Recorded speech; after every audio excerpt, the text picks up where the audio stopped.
Hi Action Potential friends, it's Kristen, and I've been asked by one of our clients actually to give a more detailed representation of what happens during a pelvic evaluation for our pelvic pain and incontinence clients.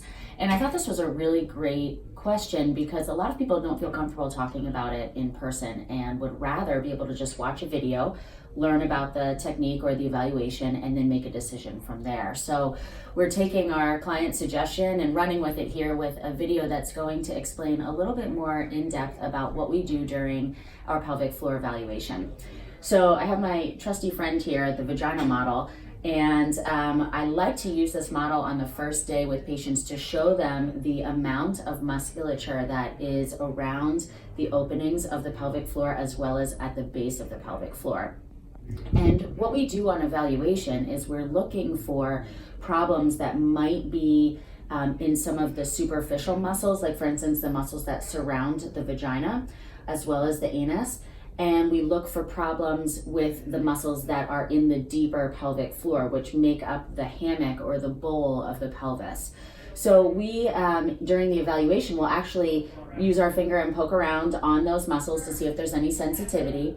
And once we determine from an external perspective what muscles might be involved, we then do an internal evaluation where we'll actually go through the vagina and palpate on the inside of the pelvic floor.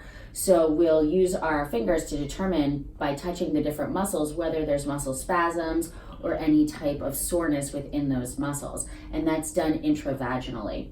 So it's a very intimate experience, as you would imagine, but one that we talk through and explain the entire time.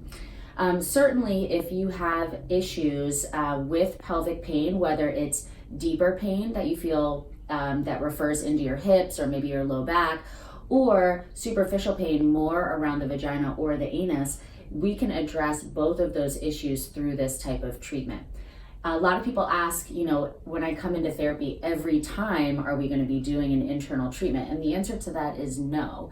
Once we find the root of the problem, we'll treat that problem as appropriate, whether it's internal or external, and then spend the majority of our time doing more traditional style therapy exercises, which can occur out in the gym or if in a private treatment room if you so desire. But those would be centered more around strengthening the abdominal muscles, the hip muscles, and other low back core muscles, which will then have a carryover effect into the pelvic floor. And then lastly, one other treatment that we use commonly with pelvic floor pain and incontinence is biofeedback. Biofeedback is the use of electronic sensors which are placed externally on the outside of the anus, and they're able to determine what muscle activity is happening in the pelvic floor. So we connect those external sensors to a computer, and then on that computer, you're able to see the strength of your contraction, when the contraction occurs, when the contraction stops, as well as the normal amount of, we call it tone or activity within your muscles when you're supposed to be at rest. And we use that as a training tool so that you are able to identify how better to activate or shut off your muscles of the pelvic floor. So there's a lot of different ways that we can go about treating the pelvic floor, both internally, externally, and with the use of biofeedback. And depending on your symptoms, any of those treatment approaches may be used, or maybe some will be more emphasized than others. The best way to find out how pelvic floor therapy can help you is by contacting us through email or coming in for an appointment, because truly it is customized and unique to whatever that problem is that you may be having. So whether it's pain with sex, pain with inserting a tampon, pain with prolonged sitting, maybe it's pain with having a bowel movement, whatever that issue might be, we certainly will use those tools within our wheelhouse to help correct any pain issues, as well as correct any incontinence issues that might be coming from urgency or stress incontinence, like losing your urine when you sneeze. So hopefully that was a nice overview of what the pelvic therapy evaluation and treatment would look like.